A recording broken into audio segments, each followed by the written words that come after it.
Welcome to the Meta Business Podcast. The Metaverse and Web3 are bringing about the biggest revolution since the internet itself. With your hosts, Paul the Prophet Dawalibi and Jeff the Juice Cohen, we will be bringing you the latest Metaverse business news and insight into what it all means. The Meta Business Podcast starts now. From the boardroom to the metaverse, this is the Meta Business Podcast. I am Paul Dawalibi. I'm joined today by my friend and co-host, Jeff the Juice Cohen. For those of you who are new to the Meta Business Podcast, what we do here is we cover all the biggest and most pressing metaverse news and topics of the week, but we look at all of it through a business and C-suite lens. We dissect, we analyze the business implications of everything happening in this metaverse industry. For those of you who are new to the podcast, welcome. If you love the content, please share it with your friends. Please leave a 5-star rating and review. If you're a regular listener and you love the content, do the same. Leave a 5-star rating and review. Share it with your friends. Tell other people about the podcast.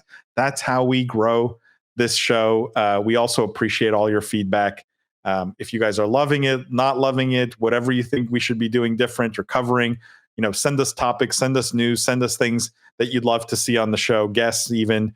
And I'm sure we will get to it. So, Jeff, how you doing this week? I'm doing great.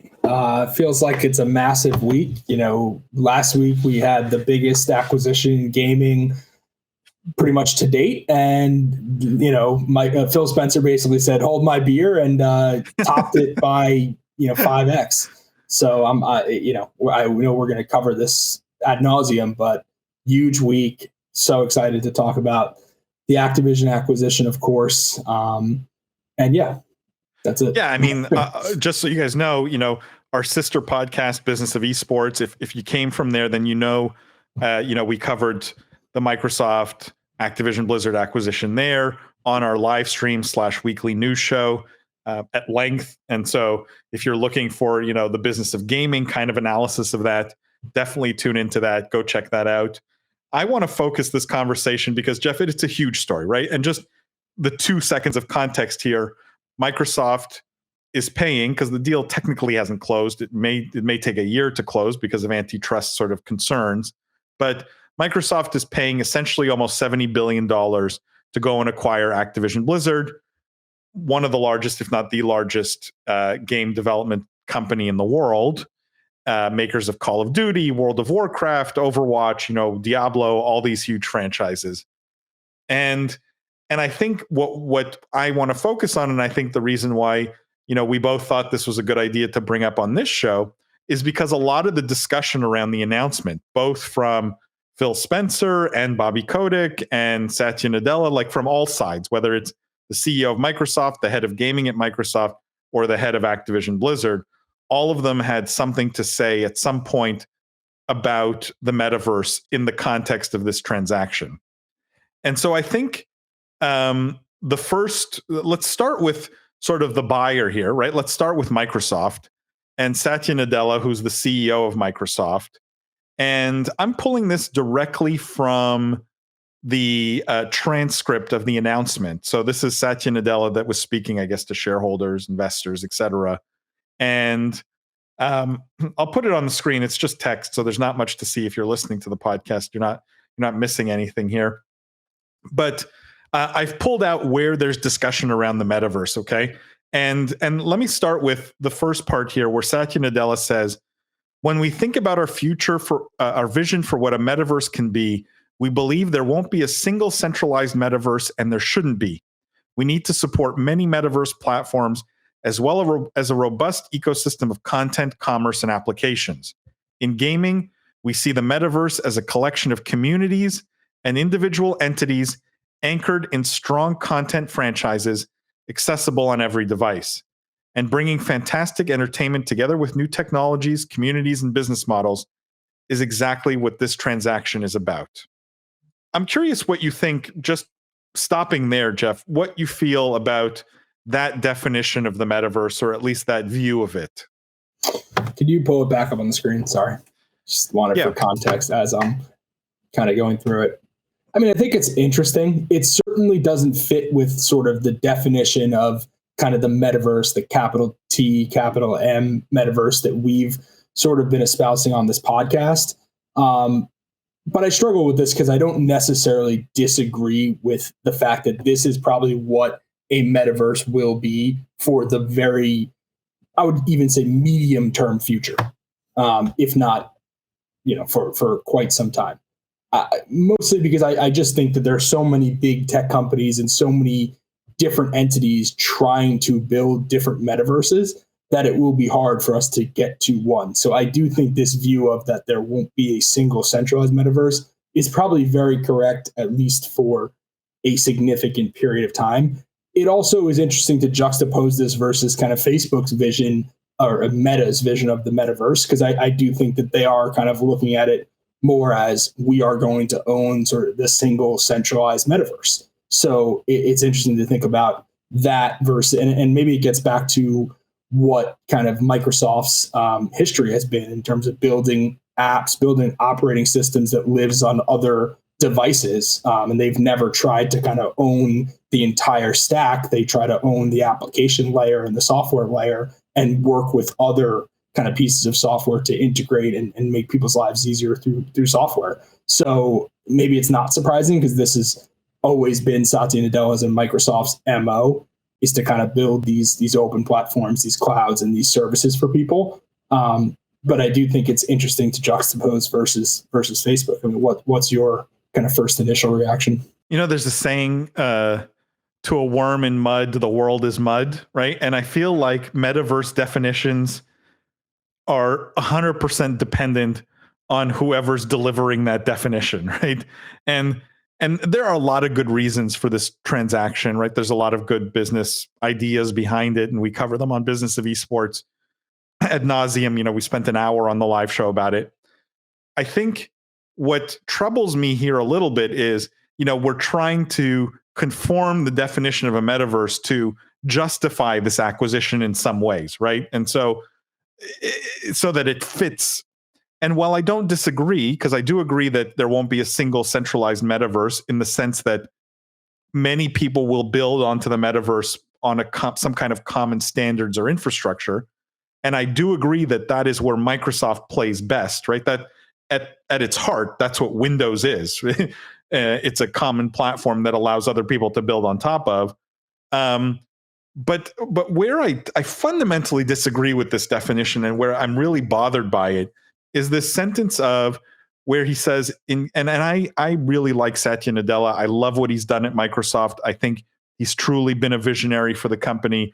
He has taken the company to another level. And he says something here I fundamentally disagree with, which is in gaming, he says, we see the metaverse as a collection of communities and individual identities anchored in strong content franchises. And I ask the question, why does it have to be anchored in some content franchise? Like, why does it have to be about Call of Duty or about, why can't it be anchored in some general interest? Because I think that's more likely what's going to happen, not a specific owned and operated IP content franchise by some megacorp. Fundamentally, I think these metaverses, if you want to call them that, will be organized around interests, much more generalized interests. And again, it feels like a little bit to a worm in mud, the world is mud. Like, well, we just bought some really strong content franchises, so now we have to say the metaverse is all about being anchored in strong content franchises. I don't really, while I agree the acquisition could add a lot of technology, a lot of smart people to help Microsoft build out their vision for the metaverse, I don't think owning Call of Duty gets them any one step closer to that vision. 100% agree. I mean, them owning strong content franchises is an incredible gaming strategy. To your point, it really is not, it's almost the antithesis of a metaverse strategy. Like, not only is it not necessary, I would almost go as far as to say that it is harmful to having a metaverse strategy, because I don't think the metaverse should be built on any one IP or franchise. It almost has to be just people living their life, entertaining themselves. And I think if you're limiting it to one entertainment IP, it is by definition not a metaverse because it's not all encompassing. But I think this gets a little bit to the point of just where we are in the metaverse hype cycle, where it's not surprising. Microsoft's a public company. They're doing a massive acquisition. They're wanting to pitch it to their shareholders, the investment community, and the media at large. Metaverse is a massive buzzword. And I think for 99% of people, when they think the metaverse, they think gaming. When they think gaming, they're now starting to think the metaverse. So those two are almost, you almost hate to say it, they should be linked. They're almost they should be. They should definitely be linked. And I think the gaming is a massive on-ramp to the metaverse. Same way social media was an on-ramp to the internet or to the mobile internet, or you can use, that's probably not a great example because the internet was around for a long time before, but gaming is a massive on-ramp to the metaverse, but it is not the metaverse. And I think people are using it as synonyms. And to investors, I think it's an easy way to pitch it as a story because there's a lot more nuance that, frankly, investors aren't aware of yet or don't care about yet. But it is the way that it's being pitched now in the media and the business community generally at large. Gaming equals metaverse, metaverse equals gaming. Look, I truly believe, and this analogy maybe makes more sense to me, is gaming's the engine of the metaverse, right? It powers what the metaverse fundamentally is at that underlying level. And this is where I think Satya Nadella is kind of a visionary, because let me just read the next quote out of this transcript here. He says, when we first discussed the chance to merge our incredible talent, extraordinary franchises, our shared commitment to the very best workplaces, and access to Microsoft's vast resources, it gave me confidence that we would have a far better chance to succeed in the increasingly competitive race for leadership as gaming through the metaverse evolves. That's Bobby's quote. You know that, right? Is that Bobby? Yeah. Oh, yeah. Sorry, that's Bobby, not Satya. But I think this is a great recognition, whether it's Bobby or Satya, doesn't matter, the combined entity, right? That in some ways, what really matters here is there's a race for talent, right? As the metaverse evolves, even if we don't have all the questions answered, there is going to be a massive demand for talent that can help build these things, that can envision these things, create these things. That is the race that they're in, whether it was Activision alone or Microsoft alone or both together. And I think that's the smart part of why this makes sense, right? In the context of metaverse, there's 100 gaming reasons, right, which are separate. But I think in the metaverse context, I buy that. Do you buy the people argument? I 100% do. And we just talked a couple episodes ago about how there's only something like 10,000 Web3 developers total, on the planet currently, and just how scarce of a resource that is and how valuable that skill set's going to be. So I 100% buy into, gaming talent is really scarce. And when you kind of amplify it even further to call it like metaverse gaming talent, which I think is a different and more nuanced skill set, it is incredibly challenging. But does that scare you a little bit? The fact that Activision-Blizzard, $70 billion company, widely, really the biggest independent game company on the planet, is essentially saying, whether this is true or not, they're saying the reason why we sold ourselves is because we don't think we can compete in what is necessary to create the future of video games, aka the metaverse. Do you A, buy that statement, and B, is that scary? Because if that's the case, then there's only 3 companies or 4 companies on the planet that can build this future. I think no question that's true in my mind, in the sense that we're talking about a revolution that on the scale of the advent of the internet, of the invention of the wheel. Like, we're talking about a real transformation of life as we know it and how we spend our time, whether it's leisure time or work time, etc. So no question that it's going to require vast resources, huge numbers of people all working on solving the technology problems and building out whatever the shared infrastructure looks like. I think only the very largest companies can do that. And I don't think Activision-Blizzard was big enough. Like, I think it's truly the Metas, the Amazons, the Googles, the Microsofts. These are the players who are going to build out those standards, that infrastructure.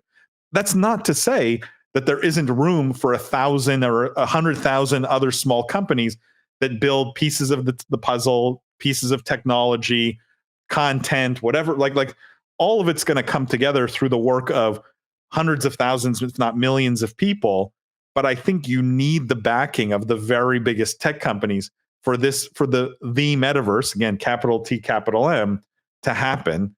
And so I think Bobby was right there to recognize that Activision-Blizzard alone probably could not have done it. And I don't think that scares me, Jeff. I think that excites me, right? There's a recognition that this is massive on a scale that everyone is underestimating. Really, everyone's underestimating. We're talking about an industry that will be worth multiple trillions and trillions of dollars.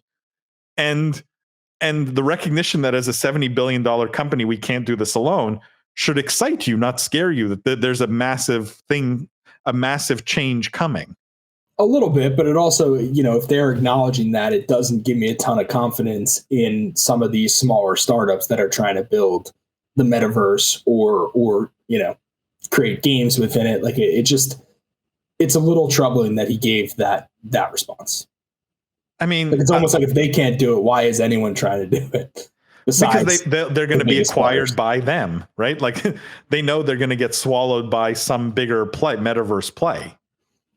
At some point, you have to build some technology or some user base or something of value that then gets swallowed by someone else that has more resources to put the whole puzzle together, right? It's puzzle pieces. That's the way I look at it. So if you're a VC then, or you're someone looking at this space, should you be looking at kind of smaller plays? Let me phrase this correctly. Plays with smaller ambition. Like if someone came to you and said, I'm going to create, something like the Sandbox or Decentraland, like I am creating the metaverse. In my mind, given what you just said, the response should be, well, you'll never do that, so I'm not investing in you. But if someone came and said, hey, I'm going to create a digital shoe brand because I know the metaverse is going to be popular and I'm going to be the Nike of digital shoes, then you would say, okay, that seems plausible to me. That could actually work. Is that fair? Is that a fair statement? Because that's how I interpret what you're saying. It's a good question. I don't think it's a fair question because there's too many variables, right, that go into answering that. Like if someone came along and I believed they were the next, Mark Zuckerberg or the next Elon Musk, and they have a huge idea, and I think they actually, because of who they are, could make that a reality. I mean, that's part of what being a VC is, right? Swinging for the fences. I think the more cautious or risk-averse VCs are going to want to see some path to liquidity, some path to an exit, and will invest in companies where, they know it's an easy roll-up into some bigger platform that exists already, or where they know, they're building core technology that Meta is going to need or that Microsoft's going to need at some point. But I don't think I would ever dissuade an investor from staying away from a big idea just because that future requires a lot of resources to make it happen, right? Because it's like saying, Google's the biggest search engine. They have 90% of the market. I mean, the investors in Yahoo still made a lot of money. The investors in Ask Alfred, still made a lot of money because typically a roll up happens in these kinds of situations. And so if I create a legitimate competitor to a Decentraland and I have 200,000 users on the platform or people who bought a whole bunch of land or whatever, this play is, I mean, that doesn't mean that at some point Decentraland can't come and acquire me if they're 100 times the size or 10 times the size down the road. Your question's tough because there's no one size fits all answer here of just because the problem is hard and requires a lot of resources to make the whole puzzle, that investors should stay away from anyone trying to achieve kind of the big vision and should only invest in very small kind of, core tech or infrastructure pieces of the puzzle. I don't think that's a fair assumption to make. I also think it depends on the investor, right? If I'm a super early stage investor with a $25 million fund, I'm probably not going to invest in the play that may need $500 million of capital over its lifetime, because I know I'm going to get diluted to nothing over time. But if I'm a $3 billion late stage venture fund, that may be a much more palatable play for me and maybe more in line with the kind of risk return profile I'm looking for. where I need the huge exit. I need to be swinging for the fences because I need to return this massive fund. So it's unfortunately an it depends answer. I think there's no one good answer there. There was this other article from VentureBeat, the interview they did with Bobby.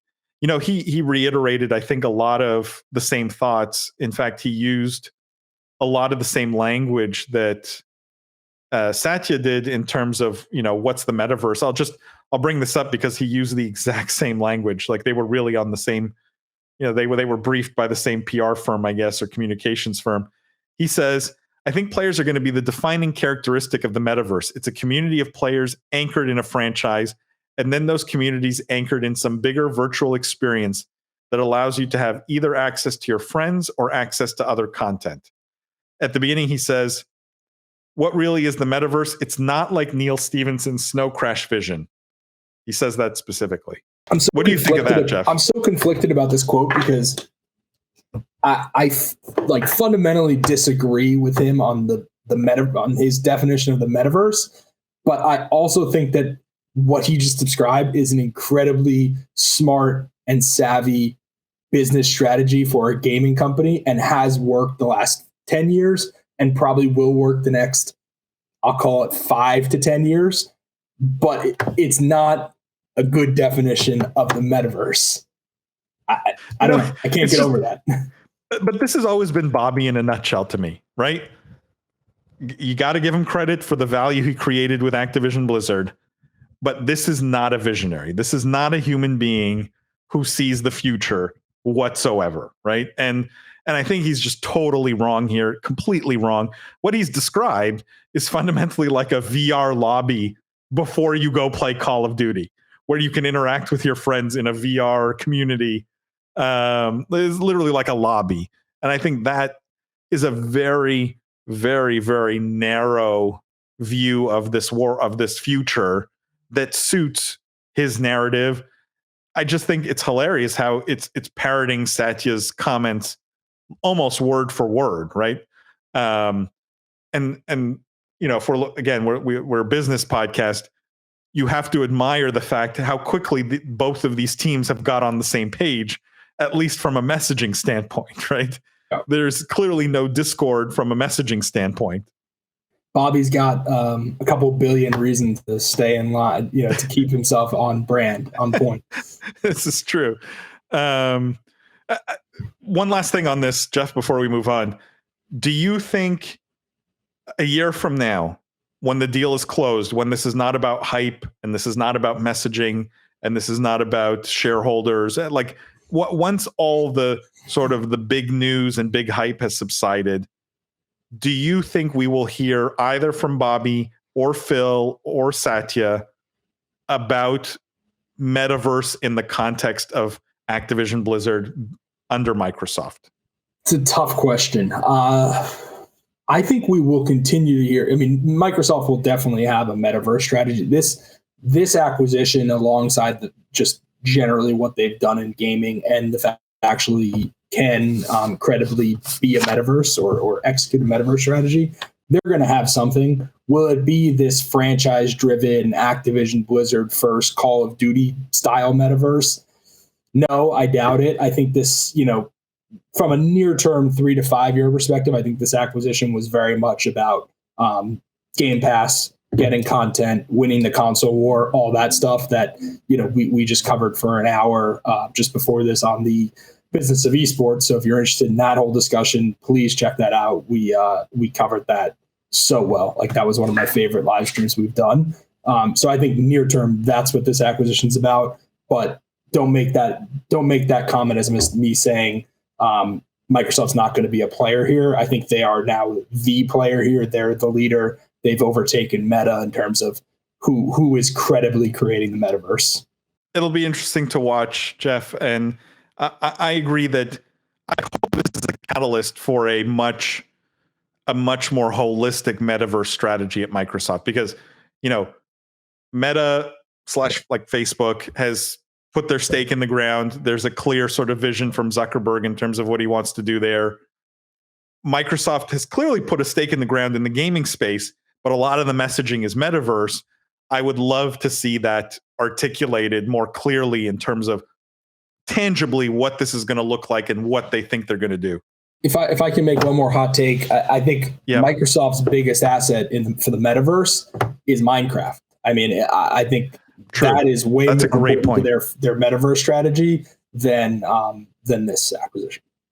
I mean, I could argue WoW. I could argue, right? Like there's definitely MMO kind of pedigree at Blizzard that could lead to metaverse to me, type WoW of. WoW's too niche and too out there to be like a contender for metaverse, right? Like WoW is a great game. Meaning but it's not where my mom's going to go hang out online.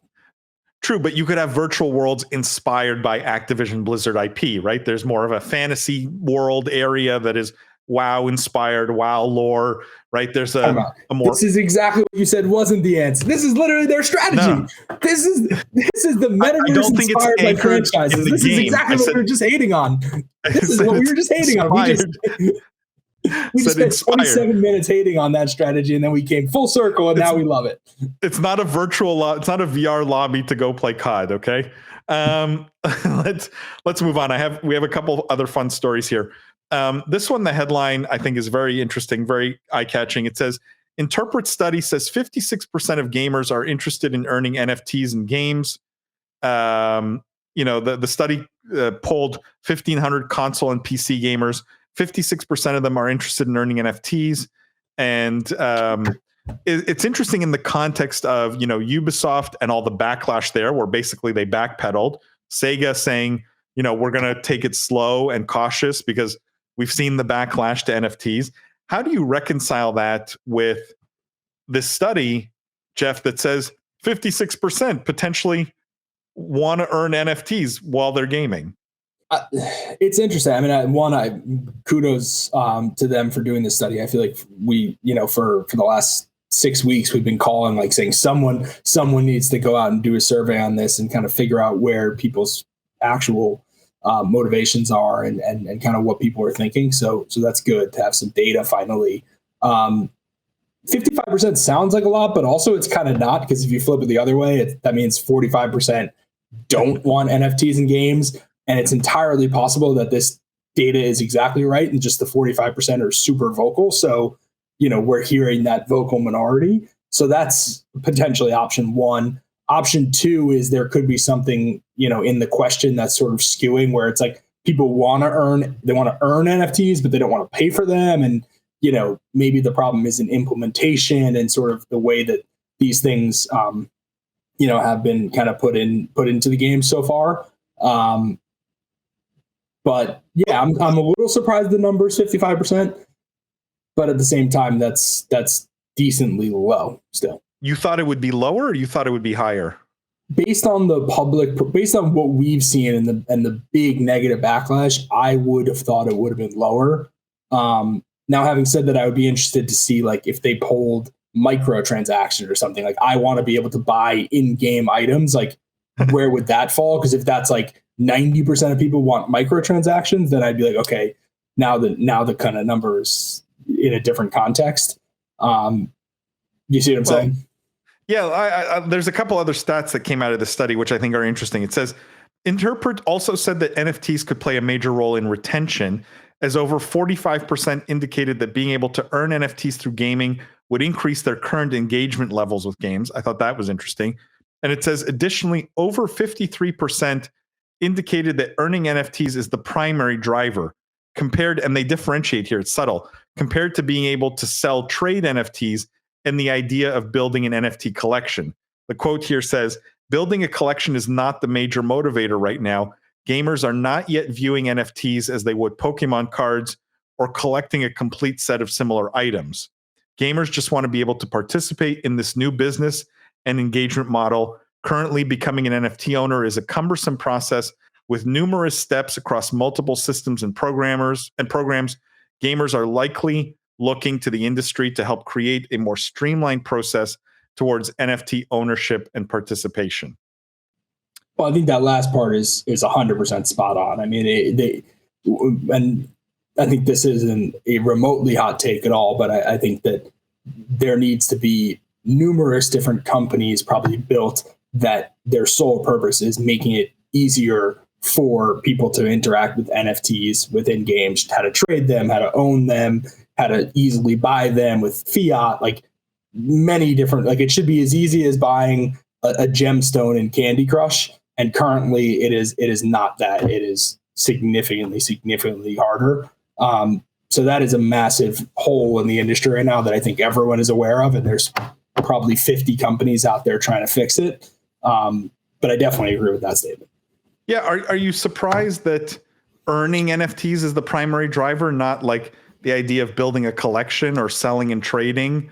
Like it feels like the interest is not necessarily in the NFTs themselves. It's like just the thought that I'm getting something for my gaming, right? Like there's some psychology here at play that's not really like if I replace NFTs the motivation here is to make money versus the motivation is to like, hey, I got a cool thing. No, it's because it says that earning NFTs is the primary driver, as opposed to being able to sell, trade NFTs, and the idea of building an NFT collection. Meaning, but what does earn an NFT mean? Just like own it for like getting it. No. But this is my point. It's like I could replace that with like I don't know, like ice cream cones, earn a badge or something. Yeah, like a PlayStation badge, or stickers. Yeah, I don't know. That is surprising to me. Cuts against. But it doesn't seem it's about the utility, and it doesn't seem it's about the money. But it's just the idea that I'm earning something seems to be the primary driver. I'm just getting something. It doesn't matter what it is, and I don't care to collect it or sell or trade it. That doesn't make sense to me. I feel like that is very surprising.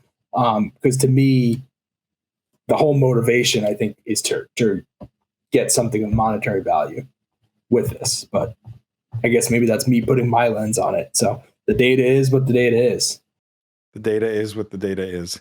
Let's move on. We have one last story here, and this is kind of a fun one. And just because I think we have to talk about it in the context, especially of the definition of the metaverse, which seems to be a recurring theme also here. But the headline here is Brooklyn Nets become the first professional sports team in America to join the metaverse. Like, first of all, that headline, given what's the content of the article, I think the headline's totally misleading. But the subheadline says, "Welcome to the Netaverse." And this is about the Brooklyn Nets, which is a NBA basketball team. They've officially become the first professional sports team to enter the metaverse. It says, dubbed the Netaverse, the NBA team debuted a new innovative video system over the weekend that develops 3D lifelike renderings in a matter of seconds. Just without all the details, basically, you can watch their game in a 360, like full VR experience. And it's all digital versions of the players, but they're taking it from real life, right? So they're digitizing what's going on in real life, and they're turning it into a VR experience or a VR sort of show that you can experience live, essentially. I'm curious, Jeff, what do you think we've like, again, is this the right use of the word metaverse here in your mind? No, not really. I mean, but it is really cool. I mean, it's a cool immersive experience, and I think we've gotten to the point in the hype cycle where anything that is gaming, immersion, VR, pretty much all of these things are just going to get lumped in and called a metaverse because it gets your story picked up by different outlets. So is it a metaverse? No. Is it interesting technology that could actually have an application to gaming and to the metaverse? Yeah. I mean, I think I was pretty impressed with the video that I watched, just in terms of what these cameras are able to do and kind of the real-time 3D rendering, which I think is something that's actually super important, like foundational technology for the metaverse. Yeah, it's definitely an interesting sort of digitization of real life, which I think is and we've talked about this before, I do think that's like an intermediary step to the eventual metaverse. And I could see something like this, an experience like this, a technology like this being part of, call it some other metaverse infrastructure, right? Where I'm in some virtual world, some virtual land. I go over to the virtual stadium and I can watch the virtual Nets game in a way that's more native to that virtual world than just sort of a screen with the real life, players. So like I could see how this is an intermediary step. Maybe it fits into a metaverse. I think calling it a metaverse on its own is a stretch. Again, I understand why this is being done. It's to capitalize on the hype cycle, but I'm not sure I buy long term, because long term truly is if these players are not playing on a court in real life, if they're sitting in their living rooms playing basketball in some true metaverse, that to me that's when we've reached capital T capital M.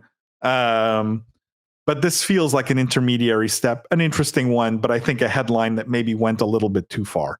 Absolutely. But I think it is nice to have different. You have to remember there's going to be so many different on-ramps. I think the more we can be introducing people who aren't gamers and aren't immersed in this world into these kinds of experiences, the quicker the adoption of capital T, capital M, the metaverse. We have to just start calling it capital T, capital M. People know what we're talking about. But the quicker the adoption will be of that ultimate world, because it's going to be very jarring. And I think we've talked about this many times. It's not going to be like a Thanos snap and all of a sudden we're all living in the metaverse. I think there are going to be all of these different pseudo metaverses and small experiences and slightly immersive things and baby steps. And the more we can get people dipping their toes in and kind of figuring this stuff out, the better. So to bring in an audience of, basketball fans or people sitting in Brooklyn and that aren't exposed to this, that's good for the industry, in my opinion, at least.